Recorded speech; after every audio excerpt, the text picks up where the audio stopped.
Hello, friends, and welcome back to Book Banter. Chrystyna Lucyk, I'm probably making this wrong, so I'm going to get her to say it for us. Lucyk-Berger is a Ukrainian-American author who now lives in Austria. She says cows, not kangaroos. She writes the kind of historical fiction that puts readers on the front lines and behind the political scenes. Her characters are confronted by moral dilemmas and feel the impacts of their decisions as they navigate through wartime conflicts.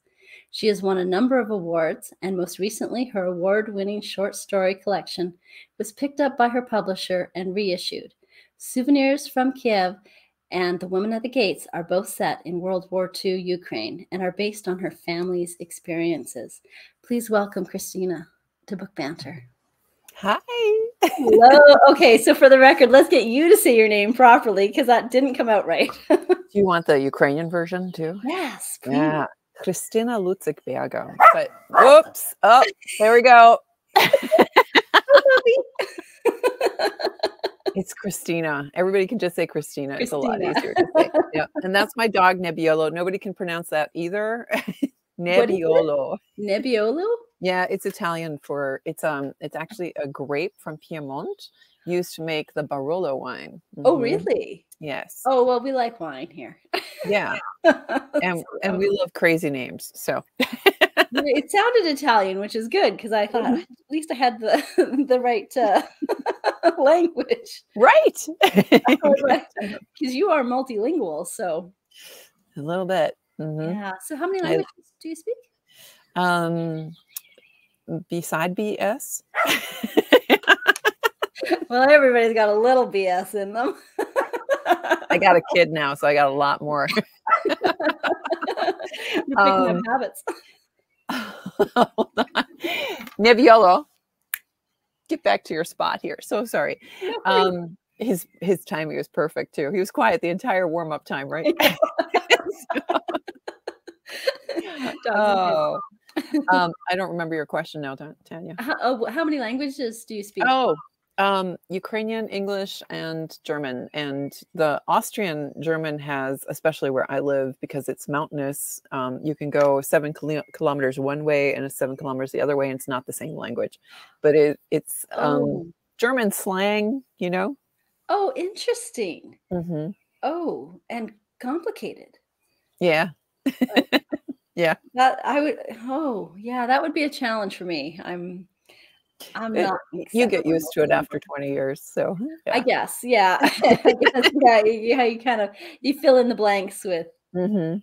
That makes sense. Yeah. I used to be the one who I would translate everything that I heard from Vorarlbergerisch, which nobody can pronounce either, from Vorarlbergerisch into High German and then into English. And so I was the one who was laughing 5 minutes after the punchline for a long time.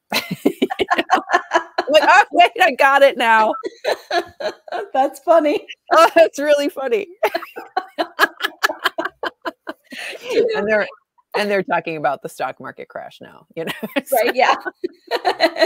The timing's just off. Right. Well, it's funny because I have a bit of a delay with accents in general. So I'm similar, but not translating. I'm just waiting for my brain to kick into gear. Mm-hmm. And I think it's an auditory processing delay that I have.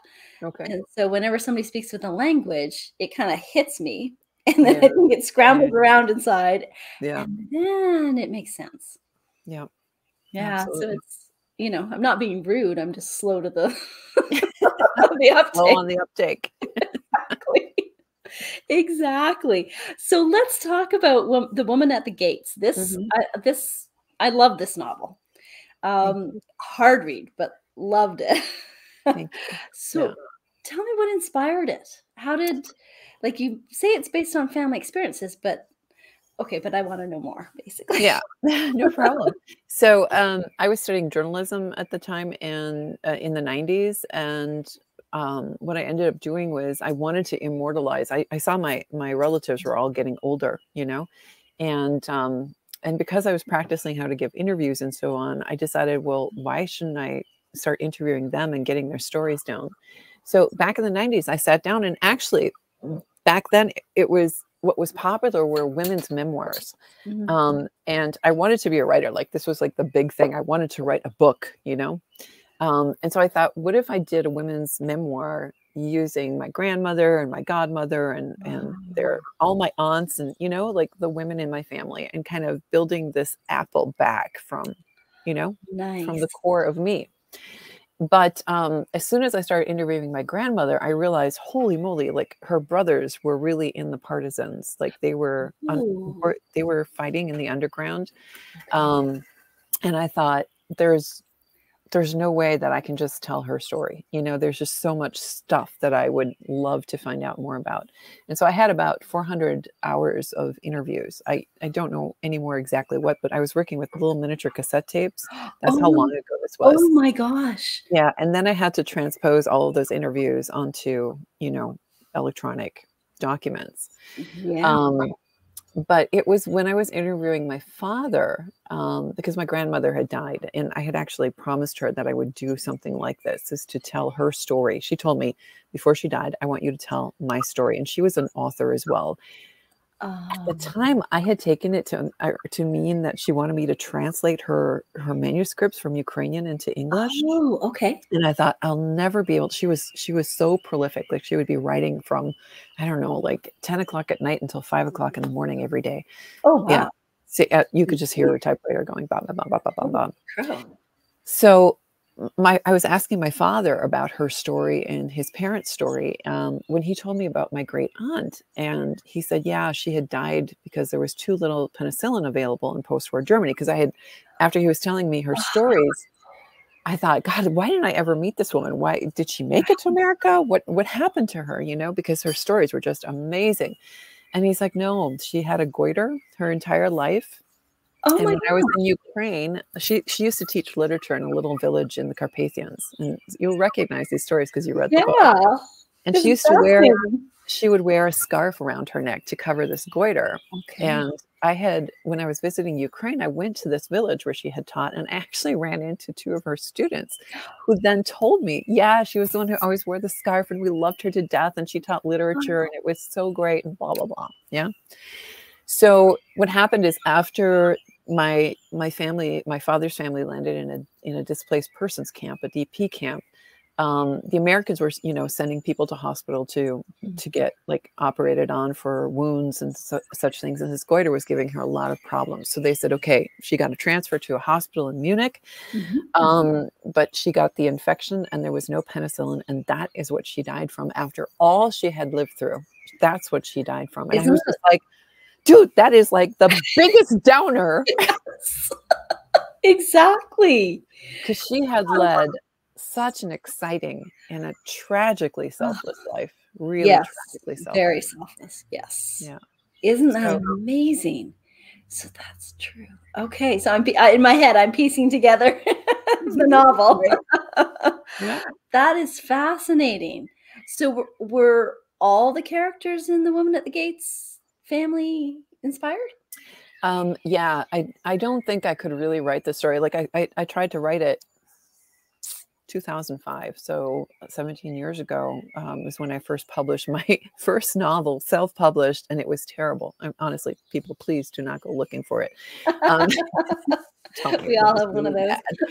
Yeah, but yeah, because people say this all the time. You should never have your first novel Yes. published, and they're absolutely correct. Yeah. Absolutely, write your first one and then think about publishing a second one. You know, Absolutely. if you did the first one. Mine sticks in a box. Yeah. But I had I know you're going to eventually ask me about my research. So I am. It's like, what kind of research did you do, and how did this? I mean, 400 interviews. That book that I wrote I spent so many years researching World War II to understand the politics behind Ukraine, to understand, like I had the entire World War II arena because I didn't know anything about it when I had started out at the tender age of 23, 24, you know? Yeah. So I was learning everything I could about it, and especially from this aspect, not from the US aspect, but from, you know, the European theater aspect. And I was just devouring all of this information, and all of that information ended up in my novel. So you can imagine because I was actually what a bad story it was.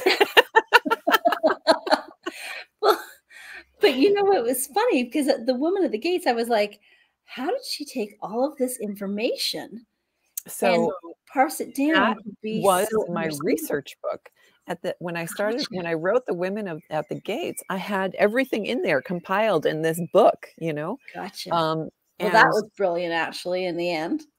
What I ended up doing was I said, okay, which of these anecdotes, because that's what stuck out in my mind were the anecdotes from my family's stories, which as a novice author, I didn't get at the time, that you need to tell those stories, not the research and the background and everything else. Yeah. People don't need to understand why it was like that. They just want to know the story. It was all of those anecdotes and stories that I did not put into the Souvenirs from Kiev collection, which is my short story collection, and which was finished 2 years before The Woman at the Gates. Oh, okay. But all the other stuff. And so what I ended up doing was I said, okay, now I need to composite fictional characters, because otherwise I'm going to try to stay too true to the relatives story. That's like, that's a good way to stop writing. Yeah. So to answer your question, it took me almost 30 years to do this. Wow. But it was a process, it was a process. So now you just made me feel a whole lot better about my lack of understanding. They're like, oh, thank God I'm not a freak.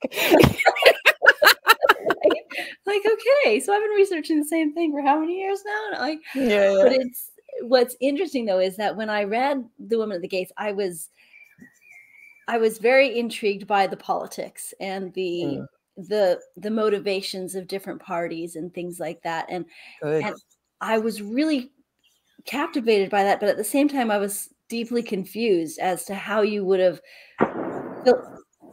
Is that thunder? No. It's a lot of action out here in the Alps. Oh, okay. I'm like, is it going to pour buckets on you all of a sudden? No. Okay, something else. Hunters. There's perimeters, right? They can't get into your area. Yeah, it's actually a job out here. Like, it's their job to make sure that the sick animals are. Oh, so they don't spread disease. Yeah. Yeah, that makes sense. Yeah, that makes sense. Not nice. Sorry, I should have done this inside. I just don't have an office anymore. That's my problem. I love the backdrop. I don't know if anybody can see the mountains, but the mountains are beautiful. These are real, by the way. These are not, it's not a Zoom background, guys. That is actually Austria. Real. Exactly. So I was trying to understand all of that, all the politics and what led to the flip-flop of sides and things like that. And I felt very uneducated about Eastern Europe. But see, then I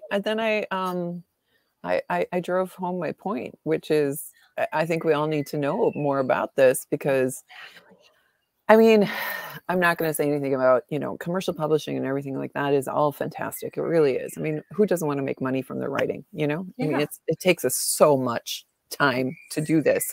So yeah, I want to be paid. Yeah, but it's really difficult to market a book where everybody's like, nobody knows about that, so they're not going to want to read it. And I'm like, but that's why I read, That's why I read. Oh, new culture, something new. That's what I want to read, I'm with you. But you can't convince the market that is what they need, And I will convince everybody on Book Banter who's watching this video that especially given the current events happening right now. If anybody wants to understand, they need to read this book. You need to read The Woman at the Gates. Yeah. You absolutely need to, because it's the only way that you're going to be able to understand what Ukraine's going through again. I mean, it's gritty. Yes, it's politically driven, but I hope I tell in a way that is compelling and keeps you going, I want to know more, Absolutely. There was a few very late nights. Good. I didn't really need that sleep. The wrinkles are doing well on their own. They just needed a push. Yeah, You'll be fine. yeah, exactly. And I will pick up Souvenirs from Kiev, because I think that's Thank again you. another important, like, I think you start with one book and then you go on, you read lots of different books about the topics, so you can have a global view of it and an understanding. And I think we do learn best from personal attachment to a character who is living through something, and we can do so at a safe distance. Yeah. And sadly, what's going on right now doesn't feel very safe. It feels, and that's why it struck me so close to the heart, because it just is. This is reality, and I'm stunned that it's actually even happening. So I have no words for, in this day and age, that anything like this should ever happen anywhere in the world. Yeah. So, yeah. So I cannot believe 30 years though for the research process. How long did it take to write? Okay, so the thing is that I had Souvenirs from Kiev, which is that short story collection we were talking about. I was sick one year in 2014. I was really, really ill. And I thought, okay, if I can't work, then I'm going to start writing again. And so I ended up pulling a short story piece out and worked it up, and I sent it to the Historical Novel Society, and it won second prize in the international contest. That's a big deal. My mentor, who I did not know had submitted, had won first prize. And we were both at the writing retreat when we found out. So that was really, really just super top-notch exciting. No, it was so cool. It was really cool. Huh? Who's your mentor? Anne Ayler. Oh, very nice. Yeah. So, yeah. And at that time I thought, I really, really want this story to get out. Like, I've been working so hard at it, but it was also haunting me because it was such a hard job to do, you know? And I was like, I don't want to go back to that. But the rights to the story reverted back to me in 2019, and I was sick again. I wasn't sick. I had an operation on my foot, so I couldn't get around.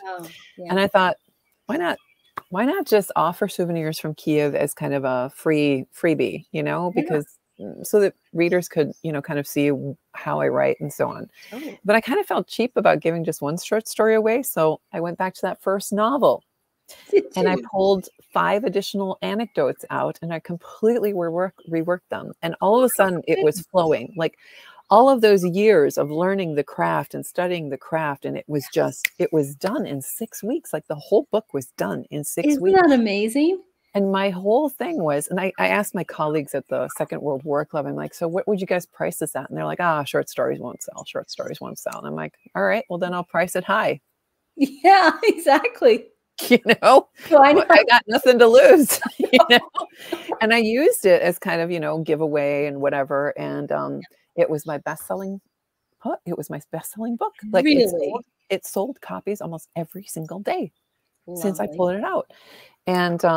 And that is what I sent to book a tour together with my novella, which ended up being The Girl from the Mountains. And she said, I love the novella, but we need a second book because we only go with, you know, 2 book contracts. Nothing less.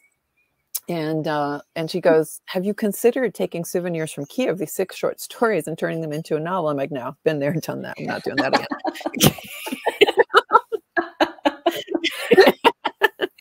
And I said, and she was like, oh, that's too bad, because I really think that, you know, World War II could use a Eastern Front. And I'm like, okay, wait.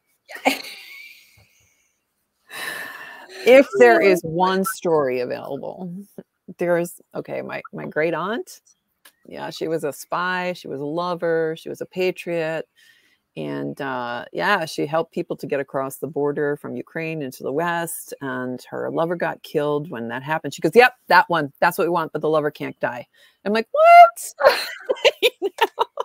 And I thought, and I suppose she can't die either, because she actually did die in Munich, you know, after the war. It's like, no. We got to end on an up.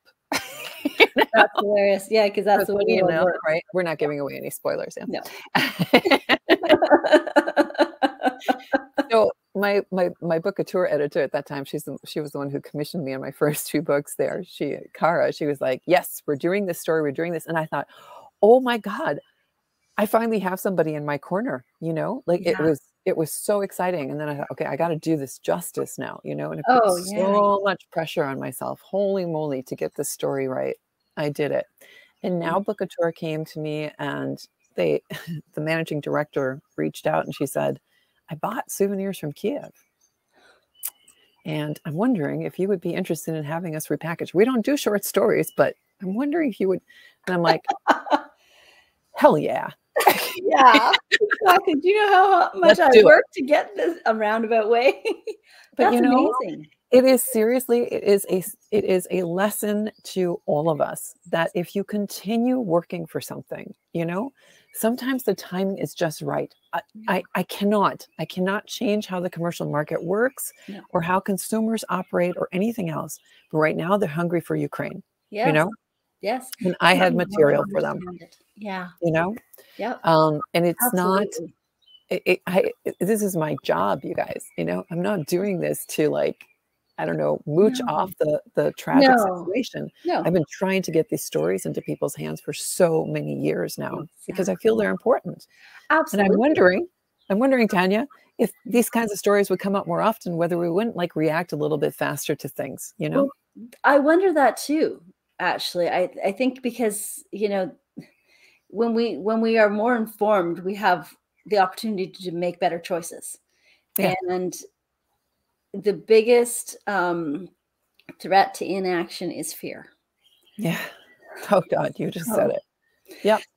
But this is the thing, you know, and our leaders know this. Our yeah. leaders do know this, which Mhm. is why, you know, sometimes we have to ask ourselves, do they know information that maybe I'm not aware of? I'm hoping they do. Of course they do. Of course they But do. I'm Well, also okay, hoping they well, make the right decisions with it, because it's mhm, at the end of the day, like, human life matters. yeah, Human struggle and strife matter.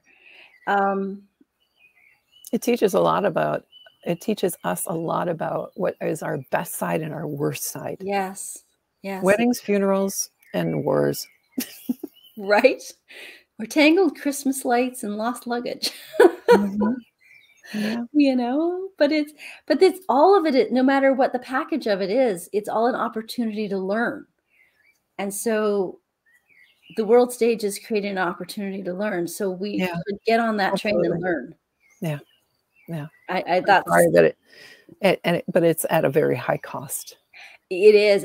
I think the cost of war is always too high, personally. Regardless where it is, regardless. You know, and the other thing that's interesting is I wonder if the World War II story train, or the Mm. genre of it, will take a hit. I've been wondering the same thing, and I talked with my commissioning editor about this as well, because I told her, I said, I feel absolutely ridiculous writing about World War II right now. It's hard to. It's a little too similar. It's not only too similar, it just feels like, why I could be writing these stories right now, you know? Yeah. I could be writing these stories that are happening real life right now. But Yeah. the fact of the matter is, that's what Yeah. people want to eat.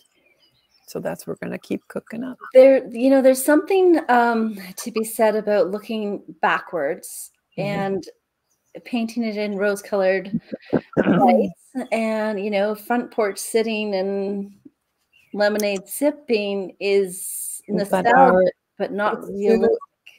it's too early for these stories yet to come out. Yeah. They're starting to. I've been, the only reason that I'm even doing Twitter now is because of the stories that are coming through. Yeah. So you actually get real-time stories about people and individuals and so on. And of course they're Absolutely. packaged. Everything is packaged on social Everything's media. Yeah. Yeah. But the fact of the matter is it's there because it's the only way that our brains can even process information. We have to do it through story. That's it. Yeah. It's a We safe can't- place to experience the difficulties of the world, but still gain knowledge. I think Yeah. I think it's a great service that you're doing to the history of Eastern Europe. I think that's huge. I think that's what, Eastern Europe, but I think that's what historical fiction authors do, period. You know, we are providing a window into the past for the purposes Yeah. of not only recovering and restoring it, but also for showing ourselves, hey, this is how you got here. you know? Yes. And what are you going to make of it now? That's Yeah, the question. that's the question. What are you going to make of it now? Absolutely. That's exactly the question. I think the answer tends to be not as concrete as the question. It's so muddy. It's so challenging. And I feel at a loss of what to do in that regards, which is why I'm going to actually put your website back up here, because is your email on your website as well? Like your latest one? Okay, because that was a brilliant email. So people should go to your website and have a peek, sign up for Chrystyna's newsletter.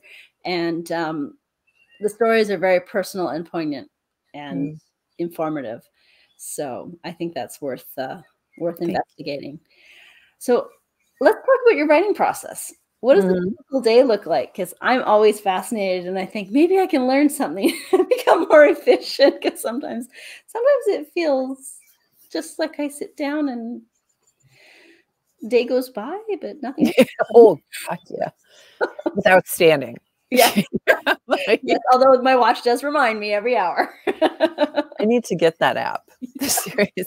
I actually, that's not true. I'm a very kinesthetic person, and so I can't sit for long periods of time. I'm the one who goes to the refrigerator, opens it up, or I start doing dishes in between, passages. Like I can only write about 350 to 500 words, and then I have to get up and do something else. And it's like yeah. I'm in a massive transition right now. The reason I'm outside is because my office has been taken over by a 6-year-old child. I run a coaching and training company in business soft skills, and I produce corporate training games. I've self-published, and I'm a published author by Book Banter. So essentially I have 3 full-time jobs. And plus I have a family and a new foster child and 2 cats and a dog and really great friends and family whom I really miss, but I'm on a 3-book contract right now. So so basically there is no typical day. It's just it's a lot is screaming at you the loudest that day. Yeah. But the thing is it's been my dream to always be a full-time writer. And so I'm finding that I'm getting there. This will be my 11th book. Wow. And I'm starting to turn those tables. I started self-publishing in 2018. Okay. And you got 11 books out of that? That's amazing. That's fast. So the first one included, so 10. But that alone, that first book was gold for everything else. Absolutely. I mean, if I hadn't done it, I wouldn't be here right now. Seriously, I would not have proven to myself that I can, Yeah. So I'm turning those tables on my training, on my training job and my writing job, and making my training job my hobby. So I get to choose which projects I want to work on. But when I'm writing a book, I've learned that my initial approach has been different for each of my books. I've learned a lot about writing a series from the last one I wrote. I made a lot of mistakes in those first couple of books. And now that I'm doing a new series, so that's the next thing that's coming out with Book Banter is a 3-book series. Okay. And I know from my past mistakes that this time I'm planning the whole darn thing in one go. Really? Yeah. Because I have to. And so I spent a lot of time like figuring out what was the timeline going to be, where does it take place, a little bit of this I'm writing to market, and that's the first time that I've really done that, which is interesting because it's a whole different kind of process for me too. Totally, I could see that. Yeah, I could see that. But for The Woman at the Gates, like I said, I had a lot of material from that previous mess of a book that I had done. And in that one, what I ended up doing was I opened up that book that I had done, and it was like a pot of red hot borscht, and I had to like pick out all the ingredients from that soup and say, okay, is this worth putting in the fresh pot?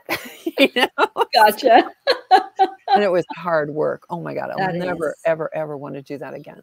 But with the series, for example, like I said, I drew up the timeline. I know what Kitty's arc is going to be, not for just in every book, but for the entire series. Oh, I was just thinking about that today. Yeah. Yeah. I was like, And then I decided where and when I was going to start each book. And then of course, you know, our first drafts or our first attempt at a draft is always the story that we're trying to tell. Ourselves. Yeah. And I stopped panicking. I stopped panicking about starting over. So I think I had already about 30,000, 40,000 words. But my research was pretty solid already. And then I thought, no, at Easter, my deadline is on Sunday, by the way. At Easter, I said, I'm starting over. No panic. I'm just going to start over. Easter. Yeah. One of my other mentors is Tom Bromley at Faber and Faber. And he had once told me in a writing course that you should always come late and leave early. And that has been like my guiding principle. And I realized that every time I write the first draft of a story, I've come in way too early. So go, you know, because I'm dripping all this information about the character. I'm trying to get the character to speak to me. I'm trying to get, you know, it's like you're fleshing these people out. Once you've got them fleshed out, find out where they can come late into the party. And that's what I ended up doing. So what did he say? You should always come late and leave early. Leave early. Okay. I get the late part. What's the early part? The early part is at the end of each of your chapters. Like, you know, just leave before, leave it a little bit hanging. Like, leave them hanging just a little bit. Like going, wait, no, we're not done yet. Yeah, wait, it's midnight and I'm turning the page again. And okay, it's only got 15 pages in this chapter. Yeah. So I have, thank God, 2 structural edits because I need deadlines, and I do too. And I talked with my editor, and she said, okay, deliver the first half of the book and an outline for the second half, and then deliver the second half. Yeah, we're going to manage. We'll manage. It's an interesting, my editor talks about media res all the time. Starting the book in media res, in the middle of action. And for the first several books, I kept getting edited out. I'm like, but it's important. Not yet. It isn't. You know, it's not important yet. And so when I started, it's really quite funny. When I started the one they'll be releasing in the summer, she was like, this is great. You've started right in the middle. This is perfect. So I went on my way and wrote for several months and added a prologue. And she was like, no prologue. That's got to go. You know, it's interesting, though, because I had the same problem with another one of my coaches, and she said, no prologue, just leave it out. You don't need it. You don't need it. But I feel like, and maybe it's just me, but I don't think so. Reviewers have also said it. The girl from the mountains and the woman at the gates both start with a prologue with a scene that repeats again in the middle of the book, like late in the middle of the book. And I just felt like they had to be. Like, I needed something that would grab readers. And I thought those 2 scenes in each of those books, those scenes were just so powerful, you know, because it was just that huge transition moment. That's exactly. You want to go, I want to know how that happened. Exactly. And I think that, right? Like, I think that, but I find that my prologues are not probably that strong. They're more along the lines of setting up I want you to feel the immersion of where the character is right now. And then I'll explain why she's there later. Yeah. And my editor's like, no. You're not the only one that's doing that too. So it's kind of funny, though. It's, you know.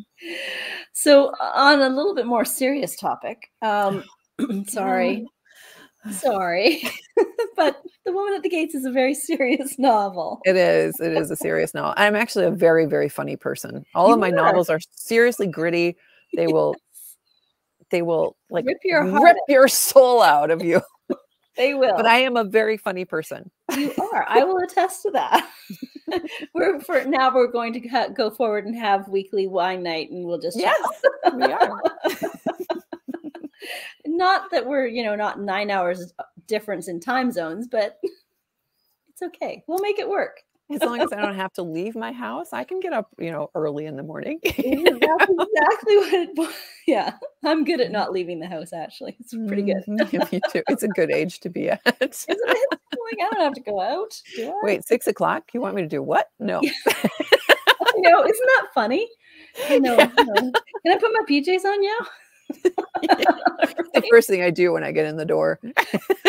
change out of like real clothes. Isn't it Yes. so Yes. funny? Well, especially after COVID. I mean, I was so used to not having to wear pants. It was cool. Yeah. I just had a lot of different scarves. But, you know, all my coaching went online, and I would just get up in my pajamas and put on this really sweet chiffon scarf. And I'd be like, yes, very professional. I'm very professional and very serious, and I'm here for you. Yeah, I think it actually is quite telling to how we've evolved and how we're coming out of COVID. I don't think we're doing it very gracefully. I'm like, no, it's not okay to wear pajamas to the grocery store. Why not? They deliver. That's right. Okay, seriously now. Now we get serious. Okay. So I'm not as familiar with the geography of Eastern Europe as I am of, say, other European countries. And there's a line in The Woman at the Gates that caught me up with an understanding of sorts. The line is, do you know how often our corner of Ukraine has changed hands? Ivan challenged. There's an old woman who has lived in 4 countries. In her 80-some years, she's never moved. The borders did. See, it makes me teary just reading that, because that was especially profound to read. And I'm wondering if there might be an aspect of misunderstanding from those of us who are unfamiliar with Ukraine that has led to us not entirely understanding the challenges and the wars and the devastation that the Ukrainian people have been faced with throughout history. Do you think that there's a possibility that that sort of disassociation with where it is and what happens there is part of the disconnect? Yeah. I mean, it's a real joke I read somewhere. And that I do believe that is one of the reasons that there's such a disconnect. I mean, I'm going to tell you something. It's going to sound awful, but I'll tell you the story anyway. My entire life, I have spent feeling like a kind of a weird alien. When I told people that I was Ukrainian, they would say, you mean Russian? And I'm like, oh, no. And I would be deeply insulted because I grew up in a Ukrainian-speaking house, in a Ukrainian community. I went to Ukrainian school on Saturdays. Yeah. I was in Ukrainian Scouts. I did Ukrainian dance. Oh, I mean, we were like, we knew who we were. Yeah. Even though I was born in America, we knew who we were. Yes. And so I was terribly insulted. I'm like, did I mispronounce something? No, I said I'm Ukrainian. Yeah. I even said, I remember in 3rd grade arguing with my geography teacher. He said, all right, so where are your guys' parents from? And I said, well, my parents are from Ukraine and I'm Ukrainian. He says, you're not Ukrainian, you're American. And I said, no, I'm Ukrainian. And you can tell right there what kind of an upbringing we had. Like our families, my grandparents all believed that we would all return to the homeland as soon as it was freed from the Soviet Union. This is how we were raised. My grandma was devastated when my brother and I started marrying, or when we married Americans, because they were like, no, no, no, no. So we can't take those with us. It's like people were packed on vacation. They can't come. Yeah. And then eventually she gave up and she said, all right, as long as I can name them Ukrainian names. So my husband, his name is Manfred, but now his name is Fedor. So really? Yeah. But that's what she used to call him. That's what she just died in January, but that's what she used to call him. Hilarious. I did. As long as I can call him a Ukrainian name, it's all good. That's funny. That is the biggest misconception, is that it was the same, and it wasn't. No. And so we Ukrainians in the diaspora were consistently like doing public relations and trying to like, this is another thing that was driving me crazy, because I really wanted to get that story out so that people would understand we are not Russians, man. You know? Exactly. The borders may have changed into Russian territory, but you had your own independence at one time. But you speak Russian. And I'm like, no. The Ukrainians who grew up in the Soviet Union, they might speak Russian because they were forced to, but we grew up speaking Ukrainian. And it's like saying, hey, are all Italians able to speak Spanish, or vice versa? Or every Portuguese is able to speak French, you know? Right. That's a really good analogy. Yeah. Yeah. And then those of you out there who might be wondering what the whole big hoopla is about Ukraine right now, and I'm not speaking to my readers because I know our readers are, there are some American politicians who have been asking themselves, why doesn't Ukraine just, give Russia Crimea and the eastern parts? And I have to say this. Oh, wait, they were asking that? Yeah. Oh. I'm not going to name any names, but I will. Oh, dear. I will tell you it is the truth. Yeah. Oh, So dear. I'm just going to say, Okay. imagine Mexico coming to the border and saying, hey, historically, Texas and California is ours. So we're just going to take it back now. Napa. Do you actually think we're going to sit back on our heels and go, yeah. Yeah. Oh, you're right. Yeah, you're right. Yeah. That's exactly true. That is, this is the reason. This is the reason that Ukraine was so upset with America, because in 2014, they all looked away and they said, yeah, just let have Putin his day. It's okay. And we're just like, what, dudes? Yeah. You start that. It's like we were talking about 6-year-olds, Yeah. You give an inch, they want the whole damn country. Exactly. That's exactly what happened. Yes. Well, are you going to have to put bleeps into my interview here?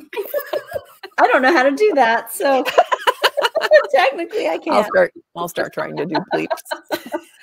Bleep. Well, what's interesting is that at least I knew Ukraine was its own country, and was separate from Russia, Soviet Union. Okay, the map changed while I was going through school, so that also was a little bit fuzzy for me, how we went from Russia to the Soviet Union and everything like that, because at the time they couldn't actually explain to us as students why that was all happening. But my mom grew up in Saskatchewan, where there's a very large Ukrainian community. And she, I don't know how or what it looked like for her, but she somehow must have been enveloped by that, because every year as like a neighborhood, we got together and we made pierogies. Like, that was a thing we did. Good thing to be doing. And and the foods, she would repeat those kind of foods. But the only Ukrainian word that she ever said, and she said it often, which is probably not very flattering for me, was imshi. And apparently it meant get out of the way. You didn't and so if we were in the kitchen, she would be like, imshi. Like, okay. Nice. My husband knows how to say you're a beautiful woman. Smart man. Yeah. It was one of the first things he asks at our dates. He's like, so how would I say? Very good. He still hasn't forgotten it, so it's quite good. That was good. That was courting. Yeah, finest. That's funny. It is a fascinating culture, and the borders have changed for multiple reasons over the years. But you can't displace people the same ways that you can distort a map. And you can't displace their heritage. But you do displace them, because what you end up doing is you're forcing, so my grandmother, when she was growing up in Ivano-Frankivsk, she was under the Habsburgs, and then she was under Polish rule.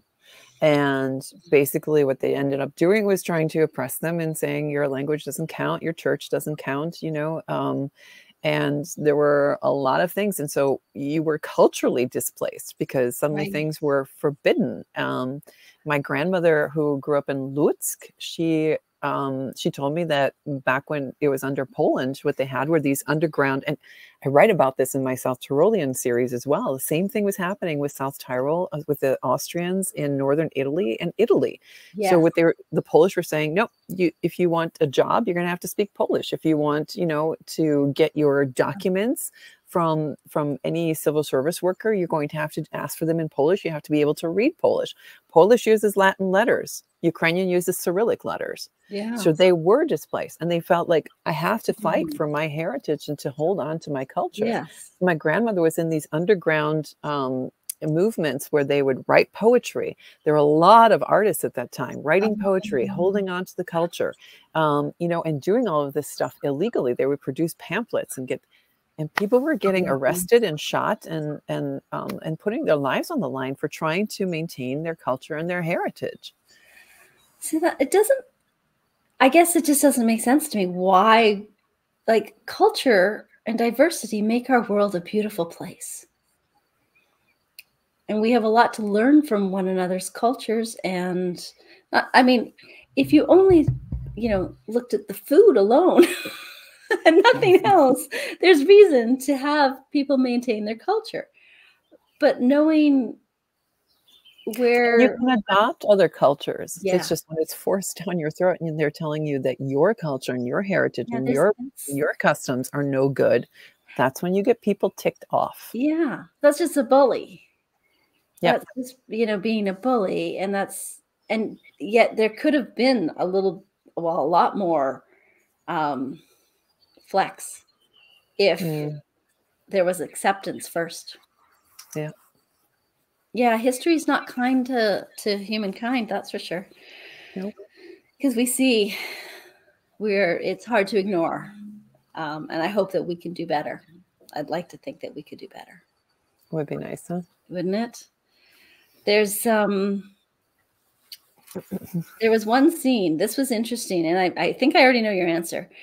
But there's one scene where the pamphlets fall from the sky, I'm assuming from a plane, for civilians to be notified that an air attack was coming, and that they should signal their position by covering themselves with white cover. And the Red Army would try to avoid hitting them. That was real. Yeah. Okay. So they didn't have email or TikTok back then. No. So it's a little bit slower method of communication. Elon Musk not around to move the satellites over Ukraine and let people know, by the way, there's an air attack coming now. No, that's what they did, is they dropped pamphlets, they dropped them off, and they were trying to give civilians a break from this. And so when civilians were, near the front, and this was actually during the escape from Ukraine into the West. And I think in the story, I can't remember. I think in The Woman at the Gates, I had made it Russian Russian fighter planes, yeah, yes. Or Soviet, because they were actually Ukrainians who were flying it, but they were in Soviet uniforms. Okay. And so at that time, the Ukrainians were fleeing because it was the Red Army that was pushing the Germans into the West, and the Ukrainians were trying to flee as well because they were destroying everything. Like, everything was on fire. Very similar to the situation as it is now in Eastern Ukraine and Mariupol. And so they were trying to help these civilians who were on the road, and that was how they got news. And my father told me, yeah, they were pulling everything together and just like tying things together, and then they put the kids underneath these, white sheets they were in a wagon. I think I have them in a cart, and actually it was German planes in real life, but because of where I had my people in the story at that time, there were some changes in the timelines and stuff. I had to make it the Russians. So, so they did that. And my father decided he was going to look, and he looked up and he saw a fighter pilot just fly so low that he could actually see his face, and he was waving, and my grandmother like grabbed him and like threw him down, and she was like, "Stop it. You're going to get us all killed." I'm kidding. This is not what we do. I mean, here's the thing, we're all storytellers. And this is something that I learned about this whole process in interviewing my family and such. Memories are selective. And you can put the same people who are in the same situation in 3 different rooms and ask them what happened. It's going to be a different story. And this was really fascinating for me as a 25-year-old to see what was happening. It was like being immersed in a psychological, what do you call it? Study, Yes, totally. Yeah. Yeah. So my father was a really, really good storyteller, but he was right back in his shoes when he was telling me this story. But I'm just going to give you guys a heads up. Potentially anything that seems implausible in my stories is probably the parts that are really true. So, for example, the escape out of the concentration camp. Yes.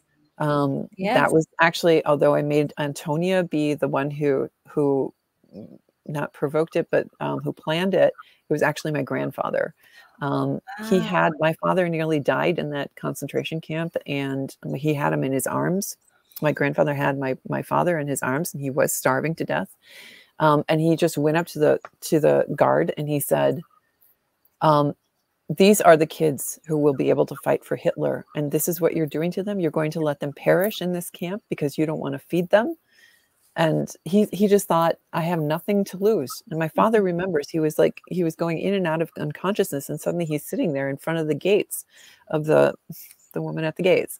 Right. He's sitting he's at the gates in my grandfather's arms.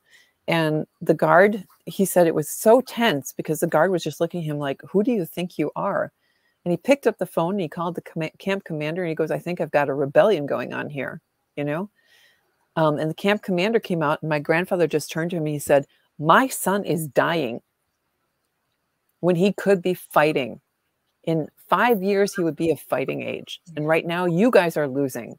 And the camp commander went into the booth, gave him a pass, and he sent my father and my grandfather and the entire family got it was this pass situation that is in the story. And that's how my grandfather got my father to a doctor that could save his life. That's incredible. That's absolutely incredible. And I'm telling you, again, if it seems implausible, it was real. True. Yeah. Wow. It's the boring stuff that I make up. I doubt that. I don't know if I ate bread on that day, but let's just make it, you know, croissants. What the hell? Why not? Eddie. Well, that's pretty fascinating, actually, because that should make people want to delve into that and to understand it, because we do learn. And historical fiction readers are readers who are seeking knowledge. They want to be informed and have an understanding and know what it feels like to be in that situation without actually physically having to put themselves in danger. And that's where historical fiction is such a blessing in the book world, because we really can immerse ourselves and learn something. Yeah, I think it makes you know how the internet has made us a global world. Well, historical fiction makes us globally understand it. Yeah. Yeah. So good for you. I think it really is. It's a hard read. It's emotionally challenging to read. The characters are incredibly well fleshed out, and you're going to think about them long after you've turned the last page. So do you have a favorite character? Antonia. And yeah. Yeah, I thought so. Great aunt. As soon as my dad had told me about her, I had this. It's going to sound esoteric, but I had this connection to her immediately. It felt like I could understand her, and you know, saying that, I'm just going to throw out there. There's this phenomenon that it's not the children of war victims that process, you know, what's happened to them. It's the grandchildren. Grandchildren are born. To those who have experienced trauma, they are born with this kind of innate need to process something that they never lived through. Yeah. And I don't know if you know the book Pinko, but if you don't, everybody should read it. It's on my list. It's actually on my bookshelf. So now Apple TV has made it into a series, right? Oh, really? Yeah, yeah. And the producers of Pinko, it's really good. It's done in Korean and Japan, but you can get English subtitles. Yes. It's really awesome. Yes. English subtitles. My Japanese is just a little bit shy. I visited Japan. I loved it there, but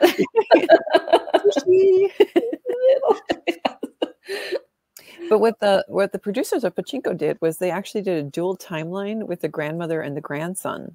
Oh. And I found that to be fascinating, because that is how it is. It's not about, we process our history through stories, and we don't process that through what we might have encountered as children with our parents. We process it through the stories that we learned from our grandparents. And I cannot tell you how often people have said to me, wow, you were really lucky that your family told you about the stories. my parents never told me anything, or my grandparents never told me anything. And I said, did you ask? Yeah. Did you ask? Did you ask them? Did you, and not just once, but like, did you keep pushing their buttons until they told you? I was that kid. You know, and now my stepdaughter, we had this conversation. My stepdaughter has now, last time we were visiting her grandparents, she said, you know what? I want to know how it was when you guys were growing up. And my in-laws were just like, wow, yeah, okay, let's start, you know? So sometimes it just takes asking. I agree. My dad tells a ton of stories, and which is always good, but it's nice to see my son hearing those stories, and knowing where you come from is part of going forward with who you are and who you will become. So I think that's really fascinating. And yeah, I think you're right. It's the grandchildren that tell the stories. Mm-hmm. Yeah. We kind of are archaeologists in the family dynamic and figure it all out by what you find out people's motivation, and whether it's, you know, love or fear or control or whatever that motivation is, you begin to understand them. Yeah, and it's not, I mean, the kids that they were displaced, you know, they're trying to figure out their identity. Yes. Period. End of story. And it's not going to be survival mode. Yeah, totally. Yeah. And there is no room for joy or anything in survival mode. It is just getting through. So you don't have time to process things. You just get through. Yeah. Yep. So true. I'm seeing that with the refugees that we took in from Ukraine. Like that, just trying to get their heads around the fact that, you know, what are we doing here? It's beautiful here in Prologues. It gives you total survivor's guilt, you know? It gives you complete and total survivor's guilt is what I want to say. Because you got out. Yeah. Because you got out, and part of surviving is getting out, right? That's hard. Yep. That's hard. Yep. Man alive. So your novel resonated with the current events, with the war in Ukraine, and I really do think it's an important novel to read, and we can learn more about history of the Ukraine and the people and why they would stay and fight even if they hadn't been asked to. That's very, very telling, and that history goes very deep.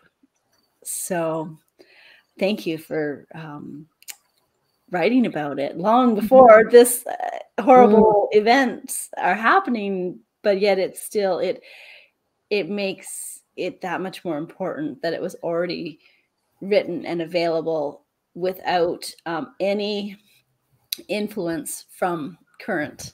Like that's huge, because that it speaks much more truthfully. It's not packaged in a way that you are, trying to take advantage of something. It is literally, this book existed before the war started. Mine and Erin Lidikin, who's also an American Ukrainian writer, she just came out with the memory keeper of Kiev or something like this. Yeah. And she was like, I want to write this story about the Holodomor, you know, about where Stalin starved all the 30 million Ukrainians. And her book was also just happened to be scheduled to be published this year. And now it's, now but it's interesting, isn't it? Yeah. It's interesting, a little bit eerie. It's really scary. It is just really weird. It's weird. And at the same time, you know, sometimes I just believe that we are in a job that it's not just serendipity. Sometimes I feel like it's meant to be, you know. And it's a big responsibility. It is. Oh my God. We have a huge responsibility. Yeah. It's hard work. It is. I think writing a book or a novel in any case is hard work. Historical fiction writers have a huge responsibility to accuracy and the research and telling the story. And all that research that you learn clearly doesn't get to go all into the book. So it's not wasted because you needed it in order to make 2 books. Yeah, that's right. You know? That's right. Maybe more. So what's that? Maybe. Yeah, moving to a different genre. What's up for you next? What do readers have to look forward to? You mentioned something.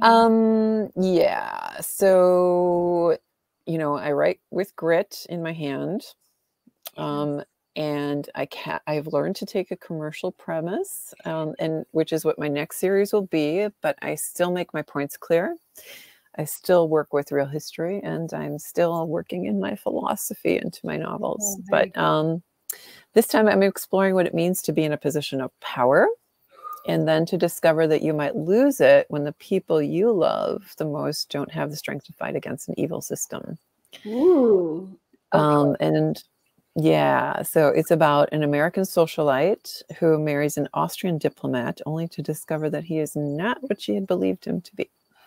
Oh, I got chills. And she navigates World War II and questions everything in the process, and in the process of discovering the best version of herself, because that's the kind of story I love to write. Yes, I love that too. Yes. Oh, that is really cool. It's quite an adventure, and I love my character, and I love her, her world, and it's a lot of fun to write. Yeah. It's not what I wanted to write. I came to book a tour with like 14 points. I want to write about this person. I want to write about that. I want to write about, and my editor goes, well, if you combined number 2 with number 7 and then threw in the elements of number 15, there were only 14 points. And we're writers, not mathematicians. And I was on vacation when we had our call, and I just went, you know what? I'm going to go for a swim now in the sea. Bye-bye. Talk to you later. Because I was so like, no, the top 3 were the ones I wanted to write, like really badly. And she was like looking at the bottom of the list. And then I closed my computer. I got into my bathing suit. I went in the sea, and as I was swimming, and by that evening with my husband, we had hashed out an idea. And isn't that always the way? It's fun. It always begins with me. It always begins with a name. Yep. Oh, interesting. Just a name. Interesting. And then I'm like, okay, tell me about her. Oh, that's fun. That is, I think, for me, the most fun part too is the character names. The names are so important. People would not, like, normal people who don't write wouldn't understand how important names are. They wouldn't get it. They're, Ivan in The Woman at the Gates was supposed to be called Ilarion. Oh. And when I wrote the first draft, his name was Ilarion. I got the first message I got back when I sent in for structural. First message I got back, structural edits, like, nah, Ilarion's not going to work. Nobody knows how to pronounce it. And I'm like, dude, seriously? They're like, change it to another name. So I gave them a list, and then they said Ivan. At least it's an EE name, Ivan Ilarion, or II in English. And I went, all right. So I thought, easy enough. I'll just do a find and replace throughout the entire document. Nope. Oh, Ilarion was really ticked off, and he's like, I'm not going to be Ivan. Nope, you're going to have to come up with somebody else. Ciao. You could find and replace. I had to start all over with that character. Ilarion is still back there going, any day now. I'm here. Isn't that funny? Yeah. And characters, they have voices, just so if you didn't know. Oh, yeah, they do. And they always talk to you when you're in the shower, just after you've soaped up. And you're like, wait, I have nothing to write with. On the glass. Yes. Hollering at the family. Write this down. My husband indulges me. He's like, as soon as he hears me screaming in the bathroom, he's standing there with a pen and a piece of paper. He's like, get it down. It's gonna be okay. We could maybe just put our phones on the counter and put audio record on. Do you think we'll hear them? I have tried dictating my stories. It doesn't work. I can't do it. I've done it and had great success for dictating plots. Yeah. Okay. Yeah. That I get. Yeah. But I'll get. Yeah. So I'll get on. But I can't write a book like that. Some kind of like an elliptical or something like that, and I will Mhm. go and I will plot it out and speak it. I'm sure I sound like a crazy person, but We all do. I'm like, And if they saw our Google history, they would think, yeah, oh, yeah, yeah, that's yeah. never good too. Yeah, then you get spam mail that's like, "I've looked at your Google history." You go, "Really, have you?" And then you read a little, "Oh, wait, no, I wasn't searching that." That wasn't me. I've inserted a Trojan horse and taken over your email account, and I'm like, "Wait, no, I didn't search any of that. Don't have to worry about that." But so it is. It's a bit hazard. Can you imagine if we wrote crime? No. Yeah, I know people who write crime. Mhm. They're always Mhm. joking about it. I'd be like, incognito Google, Mhm. right? Mhm. Yeah, Yeah. and I'd have a VPN. Change your IP address every day. Exactly.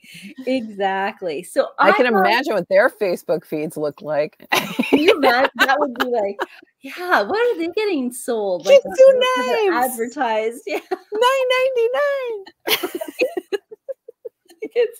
it's pretty. I'm always amazed by how quickly it picks things up. And I go, "How did you know what Mhm. dates I needed a hotel for and Mhm. wherever?" Yeah, yeah, yeah, Ah, yeah, you've been yeah, listening to me yeah, again.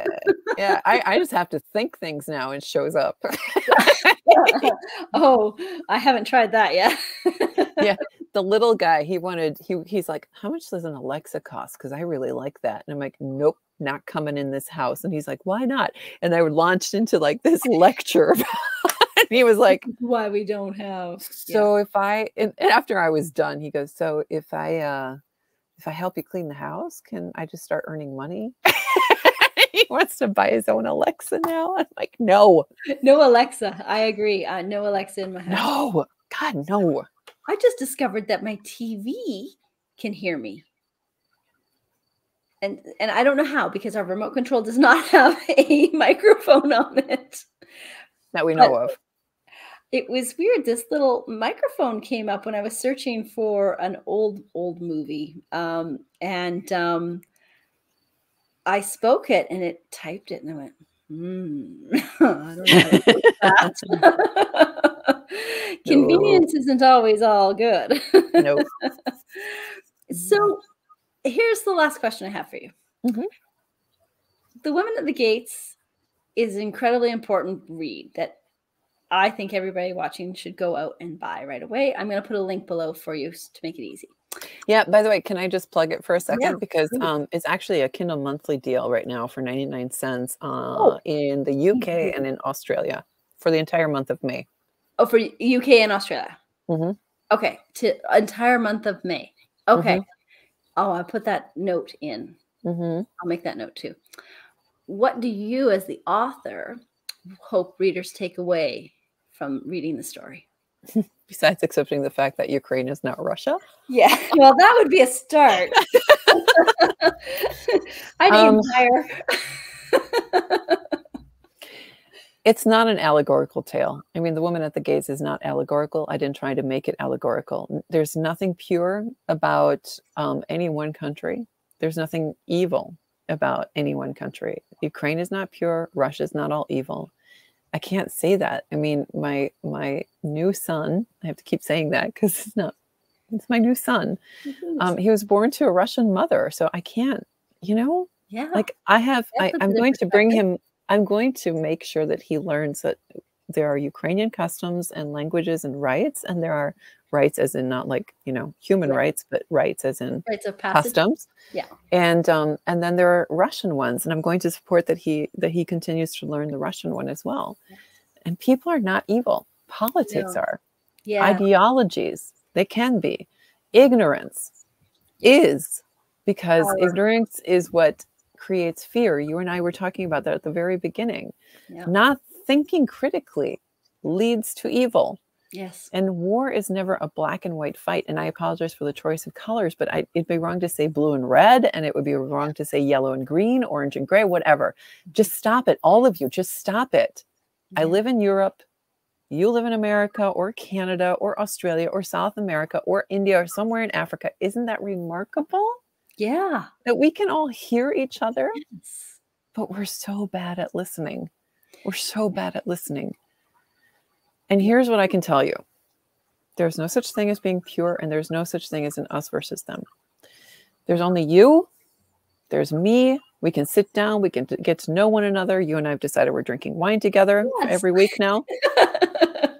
And if there is a difference of opinion or a difference of understanding, because it's not even really opinions. Opinions can change, you know, but if it's a difference of understanding, why don't we just ask, why do you think that way? Absolutely. It's a great question, isn't it? Yes, it is. We have to accept that there's a perspective that, perspectives are three-dimensional. You know, yes, it's three-dimensional. You can actually walk around a perspective. We have 8 billion people plus in the world right now, right? Do you understand the vast amount of work entailed in examining all the angles? Yeah. And that's what I want my readers to walk away with. I want them to have a new angle, a new perspective. I want them to say, huh, I didn't know that. Yes. I did that a lot while reading The Woman at the Gates. So I did my job. You did your job well. I love this black background, you know. I know. I'm like, the mountains and the trees disappeared. So did the dog. Which means we've been talking a long time. We're at an hour and 11 minutes. So holy moly, talking a long time. If anybody has stuck this long, write me an email. I might send you a signed copy for staying along that long. Because I mean, an hour and 11 minutes is a long time to stick with something like this. So you'll have to get onto her newsletter, sign up for her. That's right. Go to her website, sign up for her newsletter. Send me an email. Tell me what you think. I'll add you into the pot.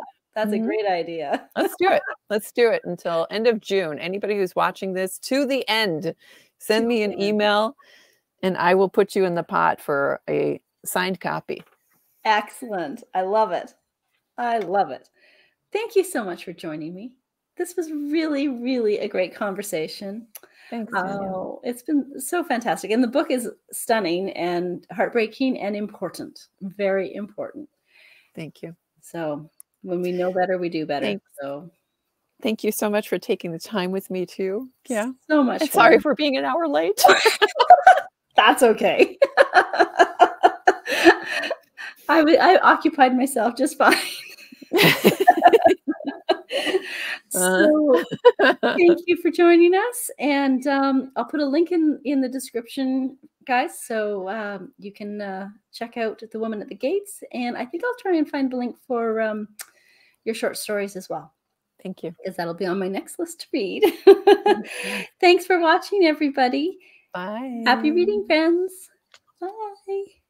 Bye.